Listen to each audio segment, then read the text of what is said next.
कांग्रेस पर निशाना साधने की अमित शाह की दिल्ली पुलिस ने तमाम हदों को पार कर दिया। दोस्तों, मैं चाहूंगा आप ये वीडियो देखिए। इस वीडियो में प्रियंका गांधी की गर्दन को बाजू से दबाया जा रहा है। महिला पुलिस वाले जबरदस्ती प्रियंका गांधी वाड्रा को लिटा रहे हैं, बदतमीजी कर रहे हैं। और प्रियंका गांधी वाड्रा एक आम कार्यकर्ता नहीं है, कांग्रेस के एक वरिष्ठ नेता हैं। और देखिए उनके साथ क्या बदतमीजी की जा रही है।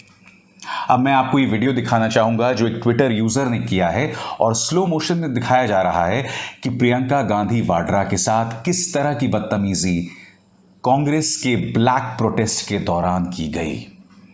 जी हां, इन तस्वीरों के जरिए पता चल रहा है कि दिल्ली पुलिस को किस तरह का फरमान दिया गया था। देखिए, एक बात तय है कि जब भी राजनीतिक दल प्रदर्शन करते हैं तो यह अलिखित फरमान होता है कि जो वरिष्ठ नेता हैं, सीनियर लीडर्स हैं, उनके साथ बदतमीजी और हिंसा नहीं की जाएगी।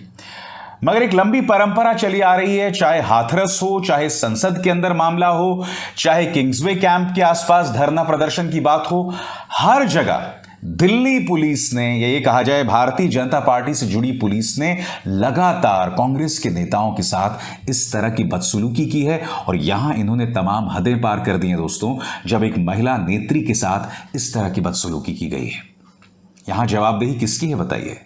और सबसे बड़ी बात, मैं ये समझना चाहता हूं भारतीय जनता पार्टी से कि वो विपक्ष के साथ बर्ताव को लेकर किस तरह की नजीर, किस तरह की मिसाल कायम करना चाहती है। आपका जो यही टूल किट है, आने वाले दिनों में जब आप विपक्ष में जाएंगे तब यही टूल किट जो है उस वक्त की जो सत्ताधारी पॉलिटिकल पार्टीज हैं वो अपनाने वाली हैं। जिस तरह के मनभेद, और मैं शब्द का इस्तेमाल कर रहा हूं मनभेद, जिस तरह के मनभेद विपक्ष और सरकार में हो गए ना दोस्तों, ये ना मिटने वाली दूरियां हैं। और आप जानते हैं सबसे हास्यास्पद बात क्या है। देश के गृहमंत्री अमित शाह आपके स्क्रीन पर प्रियंका गांधी वाड्रा के साथ जो बदतमीजी हुई है उस पर कोई टिप्पणी करना तो बहुत दूर की बात है। खैर, वैसे भी मीडिया में हिम्मत नहीं है उनसे इस मुद्दे पर सवाल करे।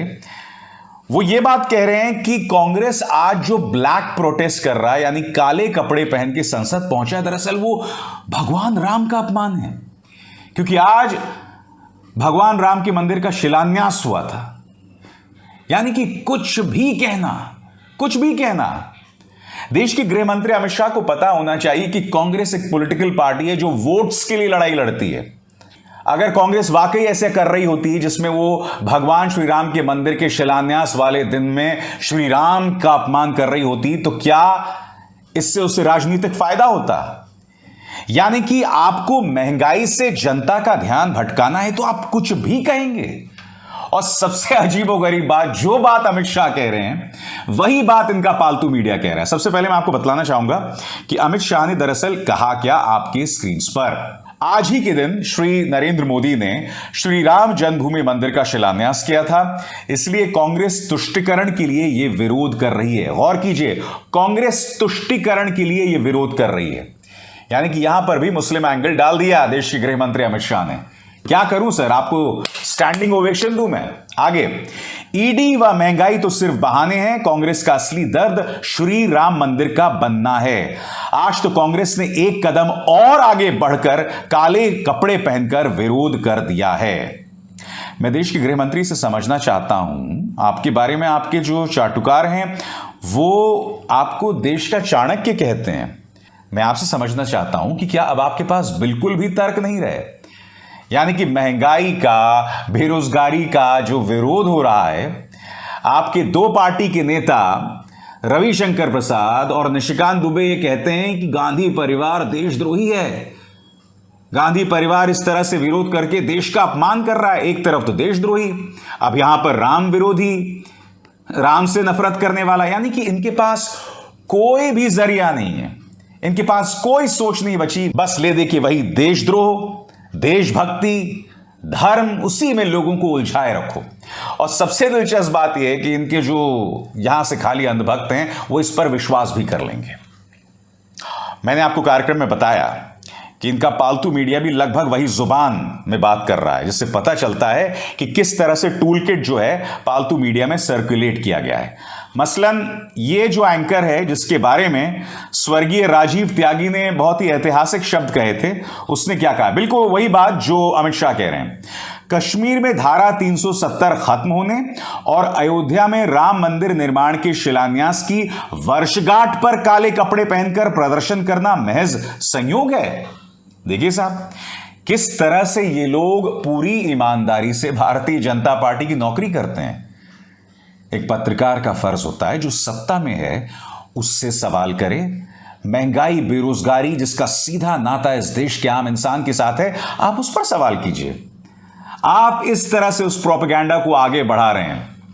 मगर मैं इस पत्रकार से, अंबानी के न्यूज चैनल के इस पत्रकार को याद दिलाना चाहूंगा कि 2017 में, यानी आज से 5 साल पहले, कांग्रेस पर और कांग्रेस के नेता राहुल गांधी पर क्या तंज कसा गया था।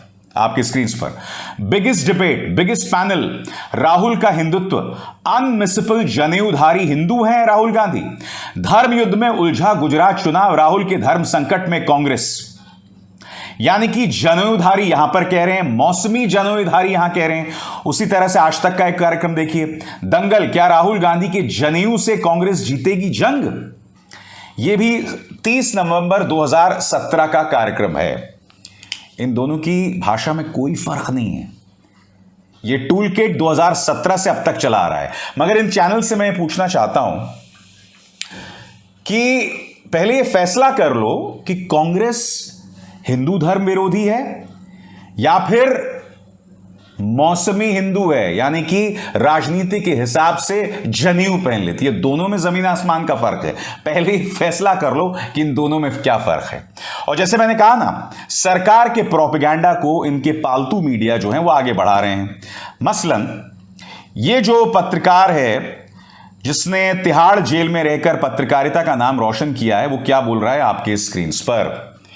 लाइट कैमरा एक्शन, राजनीतिक रील्स देखिए।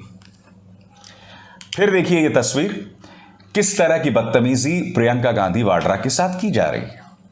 मैं आपसे पूछना चाहूंगा, एक महिला नेत्री के गर्दन पर अपनी बाजू लगाना, बदतमीजी करना, उसके शरीर को छूना, मैं समझना चाहता हूं यह कहां की शालीनता है। थोड़ा पलटिए सीन को। प्रियंका गांधी वाड्रा की जगह स्मृति ईरानी को रखिए। मैं ये समझना चाहता हूं, क्या भारतीय जनता पार्टी के नेताओं को वो नजारा स्वीकार्य होगा? बताइए बताइए, सोचिए मत। सोचने वाली कोई बात ही नहीं है, क्योंकि इस तरह की बदतमीजी किसी के साथ, चाहे भारतीय जनता पार्टी की किसी नेता के साथ, कांग्रेस के किसी नेता के साथ, आम आदमी पार्टी के किसी नेता के साथ, इसकी भर्त्सना की जानी चाहिए। दिल्ली पुलिस ने तमाम हदों को पार कर दिया है और इस मुद्दे पर सरकार से सवाल करने के बजाय इसको नाटक करार दे रहा है इनका पालतू मीडिया। जो बात अमित शाह कहते हैं कि साहब भगवान श्री राम के मंदिर का शिलान्यास हुआ था आज के दिन और कांग्रेस उसका अपमान कर रही है, वही जुबान इनके जो पालतू गुल्लू और कालू हैं वही बातें यहां पर कर रहे हैं। वाकई इसलिए मैं बार बार कहता हूं, विपक्ष की लड़ाई बेहद मुश्किल है। यह मैंने उत्तर प्रदेश के चुनावों के दौरान भी कहा था कि अखिलेश यादव का जीतना नामुमकिन है, क्योंकि उनका मुकाबला मीडिया के प्रोपेगेंडा के साथ है। मीडिया जब 24 घंटे विपक्ष को इस तरह से गाली देता रहेगा जैसे ये पत्रकार, जैसे ये न्यूज चैनल्स दे रहे हैं, तो आप मुझे बताइए ना, विपक्ष आम जनता में किस तरह से अपनी जमीन तैयार करेगा? बताइए। यही वजह है कि राहुल गांधी ने आज कहा कि विपक्ष की लड़ाई तो पूरी सिस्टम के साथ है, पूरी वित्तीय ढांचे के साथ है, क्योंकि जब यह पूरा ढांचा भारतीय जनता पार्टी की जुबान में बात करता है तो स्वाभाविक सी बात है विपक्ष अपनी बात कैसे कहेगा। एक लोकतंत्र के अंदर विपक्ष को अपना विरोध करने का पूरा अधिकार है। यही लोकतंत्र है भाई। 2014 से पहले भूल गए स्मृति ईरानी किस तरह से सिलेंडर के साथ किस तरह से प्रदर्शन किया करती थी? तो आज विपक्ष का प्रदर्शन देश विरोध, धर्म विरोध कैसे हो गया? मगर मुझे उम्मीद है दोस्तों, एक दिन आएगा जब इस देश की जनता को यह आभास होगा कि धर्म के नाम पर, राष्ट्रवाद के नाम पर किस तरह से एक पॉलिटिकल पार्टी आपकी भावनाओं के साथ खेल रही है। और सबसे बुरी बात, राष्ट्रवाद और धर्म दोनों निहायत ही खूबसूरत लफ्ज हैं, उनकी तौहीन बार बार की जा रही है जब आप उनका जिक्र फूहड़ अंदाज में करते हैं। फूहड़ अंदाज में हाथ जोड़ के प्रार्थना है, न मेरे हिंदू धर्म का अपमान करें, न मेरे देश से जुड़े उस जज्बे का जिसे हम नेशनलिज्म, राष्ट्रवाद कहते हैं। क्यों? मेरी बात पे गौर कीजिएगा। खैर, ना भी करें कोई फर्क नहीं पड़ता, क्योंकि अपन तो बोलते रहेंगे। अभिसार शर्मा को दीजिए इजाजत। नमस्कार।